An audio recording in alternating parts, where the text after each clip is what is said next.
in general, patients who develop tissue loss, and so patients who develop wounds that don't heal or infections or gangrene, these patients are at a high risk of developing what's called a systemic infection. In other words, once they get an infection in that area and there's no blood flow to that area, the infection can rapidly progress and spread to the rest of the body. So in these situations, sometimes you may just have to amputate the toe or even the foot or even the leg to prevent overwhelming sepsis from occurring.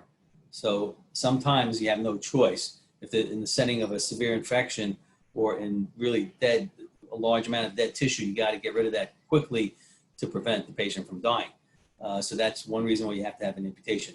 More likely scenarios, the patient develops, it's more of a insidious process. They develop a wound in the toe, and then it starts to progress, and they may develop a spot of gangrene, or they may develop a red toe and painful. In those cases, you have a little bit more time, and a lot of times, people who are not skilled in revascularization may feel there's no other choice, but they better just get this thing off and treat it with. So therefore, they'll recommend an amputation. But now that we have really exquisite techniques to get down even to the really small blood vessels in the feet and the toes, there's a lot more options that we have to save the limb.